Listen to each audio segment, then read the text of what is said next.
নমস্কার।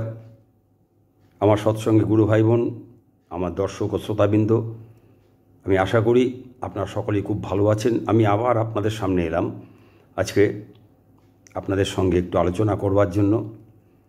আপনাদের সঙ্গে যখনই আমি সামনাসামনি ভিডিওর মাধ্যমে আমি যুক্ত হই, তখন আমি কল্পনার চোখে আমি ভাবি, দেখতে পাই যে আপনারা আমার সামনে বসে আছেন, আমি আপনাদের সঙ্গে সামনাসামনি কথা বলছি। আমি সেরকম একটা ভাবের থেকেই আমি আজকে আবার আপনাদের সঙ্গে একটু বসলাম। আজকে আমি আপনাদের সঙ্গে আলোচনা করব একটা বিষয় নিয়ে, যে সেটা হচ্ছে আমাদের মনে, প্রত্যেকের মনে নানা রকম প্রশ্ন জাগে, প্রচুর প্রশ্ন জাগে। এত প্রশ্ন যে আমরা ওই প্রশ্নের ঠেলায় আমরা দেখেছি আমাদের ঘরে ছোট ছোট বাচ্চারা যখন প্রশ্ন করে মা বাবাকে, তখন মা বাবারা হাঁপিয়ে যায়, বিরক্ত হয়ে যায়। তো বাচ্চাদের ক্ষেত্রে যেটা হয় সেটা তাদের নানা রকম কৌতূহল তাদের থাকে।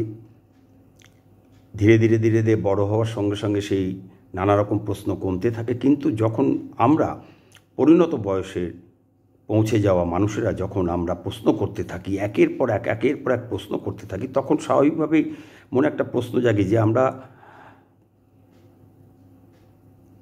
তীরবিদ্ধের মতন প্রশ্নবিদ্ধ হয়ে আছি। তো আজকে আমি আপনাদের সঙ্গে যে বিষয়টা নিয়ে আলোচনা করব সেটা আমি আপনাদের সামনে প্রথমে বলছি। সেটা হচ্ছে, প্রশ্ন আমার অস্তে যাওক রহুক যুক্তি সরে, তোমার আজ্ঞা করব পালন মরণ স্তব্ধ করে। বাণীটা কার? আমার সৎসঙ্গী গুরু ভাই বোনেরা নিশ্চয়ই জানেন বাণীটা কার। আর যারা আমার অদীক্ষিত শ্রোতা এবং বন্ধুরা আছেন তারা নাই জানতে পারেন, আমি তাদের কাছে, এবং আমার সৎসঙ্গী গুরু ভাই বোন যারা জানেন না তাদের কাছেও আমি ব্যাপারটা ক্লিয়ার করে দিচ্ছি যে প্রশ্নটা এই যে প্রশ্ন আমার অস্তে যাওক রহুক যুক্তি সরে, তোমার আজ্ঞা করব পালন মরণ স্তব্ধ করে। বাণীটা শ্রী ঠাকুর অনুকূলচন্দ্রের। তবুও সৎসঙ্গীদের হাজারো প্রশ্ন। এই বাণীটা আমরা পড়ার পরও, সৎসঙ্গীরা পড়ার পর জানার পরও আমাদের সৎসঙ্গীদের হাজারো প্রশ্নের শেষ নেই। অদীক্ষিতরা প্রশ্ন করতে পারে, নতুন দীক্ষিতরা প্রশ্ন করতে পারে, বিরোধীরা বিকৃত প্রশ্ন করতে পারে, কিন্তু বহু পুরনো সৎসঙ্গী যারা, তাদের এত প্রশ্ন কেন? প্রশ্ন ঠাকুরকে নিয়ে, প্রশ্ন সৎসঙ্গীদের নিয়ে, প্রশ্ন তাদের ঠাকুরের কাজ করার সময় গুরুভাইদের ব্যবহার নিয়ে। সবাই সবাইয়ের বিরুদ্ধে প্রশ্ন করছে কেন? প্রশ্ন নতুন গুরুভাইরা করতে পারে, প্রশ্ন করতে পারে অদীক্ষিতরা। নতুন গুরু ভাই বোনেরা কেউ দীক্ষা নিয়েছে বাড়ির প্রথা মেনে, কেউ দীক্ষা নিয়েছে বাড়ির চাপে, কেউ দীক্ষা নিয়েছে সঙ্গগুণে, কেউ দীক্ষা নিয়েছে আবেগে, কেউ দীক্ষা নিয়েছে শর্ত করে, কেউ দীক্ষা নিয়েছে দায়ে পড়ে বাধ্য হয়ে, কেউ দীক্ষা নিয়েছে বক্তার মুখে ঠাকুরের কথা শুনে, কেউ বা দীক্ষা নিয়েছে সৎসঙ্গীদের যাজনে, কেউ দীক্ষা নিয়েছে স্রেফ চাকরি পাওয়ার, ব্যবসায় উন্নতি হওয়ার, বিয়ে হওয়ার, পরীক্ষায় পাশ করার ইত্যাদি নানা পাওয়ার ও হওয়ার আশায়। কেউ বা দীক্ষা নিয়েছে পরিবেশের প্রভাবে, কেউ দীক্ষা নিয়েছে ভোরের আর সন্ধ্যা প্রার্থনার মিষ্টি সুরে ও জয় রাধে রাধে এই গানের মূর্ছনায় আকৃষ্ট হয়ে। আবার কেউ বা দীক্ষা নিয়েছে ধান্দা করবে বলে, কেউ বা আধ্যাত্মিক উন্নতির আশায়। তাই নতুনদের অনেক প্রশ্ন থাকতেই পারে, কিন্তু নতুনরা যখন ক্রমশ পুরনো হতে থাকে, পুরনো হতে হতে যখন দেখা যায় কয়েক বছর বা কয়েক যুগ পার হয়ে গেছে, তখন তাদের মনে ঠাকুরকে নিয়ে, ঠাকুর পরিবার নিয়ে, সৎসঙ্গীদের নিয়ে নানা প্রশ্ন ঘুরপাক খেতে থাকে। প্রশ্ন করবে তারা ঠাকুরের বিধান নিয়ে, প্রশ্ন করবে সৎসঙ্গের কার্যধারা নিয়ে, প্রশ্ন করবে মন্দিরের দায়িত্বপ্রাপ্তদের নিয়ে, প্রশ্ন করবে সৎসঙ্গীদের ব্যবহার নিয়ে, আচরণ নিয়ে, প্রশ্ন করবে সৎসঙ্গীদের চলন চরিত্র নিয়ে। এরকম নানা বিষয়ে অকারণ প্রশ্ন তুলে তুলে একে অপরকে বিদ্ধ করতে করতে জীবন যৌবন পার হয়ে এসে দাঁড়াবে জীবন সূর্যের পরন্ত বিকেলের আলোয় নিভে যাবে বলে। এত প্রশ্ন কিসের? কেন প্রশ্ন করব? কাকে করব? কী জন্যে করব? আমার কিসের দায়? কার প্রতি দায়? ঠাকুরকে ধরেছিলাম কি দীক্ষা নেওয়ার দিন থেকে শুরু করে জীবনের শেষ দিন পর্যন্ত শুধু প্রশ্ন করব বলে, নাকি ঠাকুরের কাজ করার জন্য?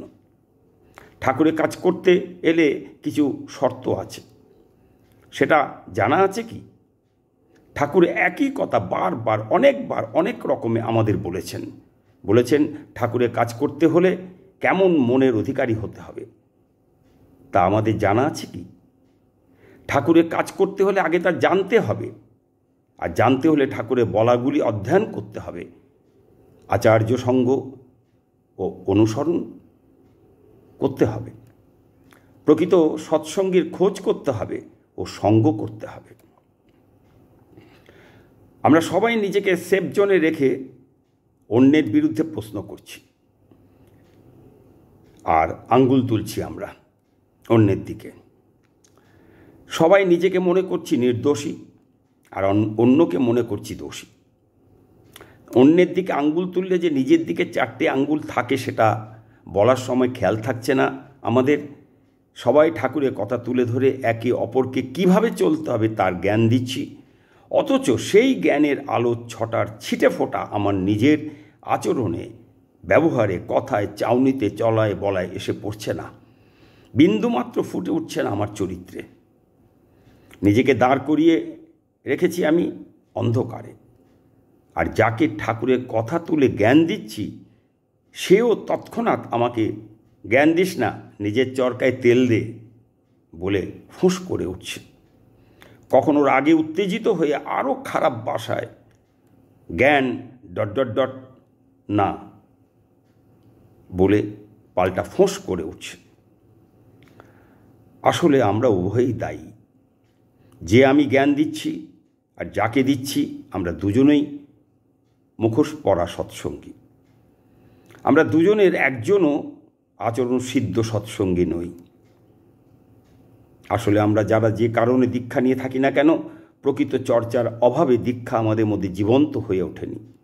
এর জন্য আমার বাড়ির পরিবেশ অনেকটা দায়ী আমার পরিবারের লোক, দায়ী আমার মা বাবা, দায়ী আমার ছোটোবেলায় প্রকৃত পারওয়ারিশ না হওয়া, দায়ী আমার কাঁচায় না নুইলে বাঁশ পাকায় করে টাস টাস এই বয়স, দায়ী আমার ছোপারুস্তম বৃত্তি প্রবৃত্তি, দায়ী আমার উচ্ছৃঙ্খল বিশৃঙ্খল স্বররিপু, দায়ী তথাকথিত ঋত্বিক যাজক ও অধৈর্য, দায়ী প্রবীণ সৎসঙ্গী দাদা ও মায়েরা, দায়ী সৎসঙ্গ অনুষ্ঠান, সর্বোপরি দায়ী আমি নিজে। দায়ী কেন? কারণ আমরা দীক্ষা নেওয়ার পর কিছুই করিনি।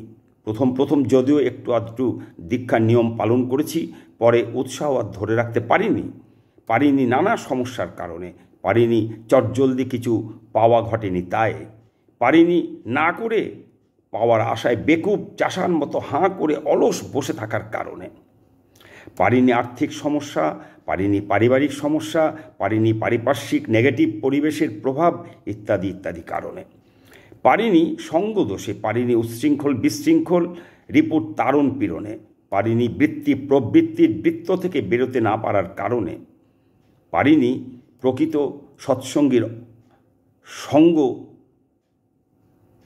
না পাওয়ার কারণে, অভাবের কারণে। এরকম অনেক কারণ আছে।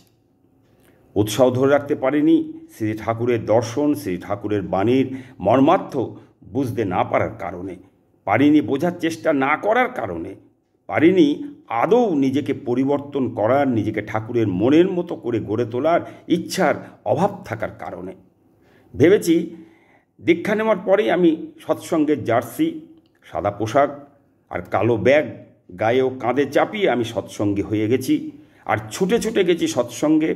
লাল পাড়ের শাড়ি পরে সেজেগুজেই হোক আর সাধারণ বেশেই হোক মাতৃসম্মেলন ও সৎসঙ্গে গেছি, আর ভেবেছি সৎসঙ্গে ও মাতৃসম্মেলনে কিংবা উৎসবে যাত্রার ঢঙে অভিনয় করে করে সাপ ব্যাঙের গল্প আর ঠাকুরের জীবনের একটা দুটো গল্প, একই গল্প বারবার বলে বক্তৃতা দিতে দিতে বক্তা হয়ে গেছি।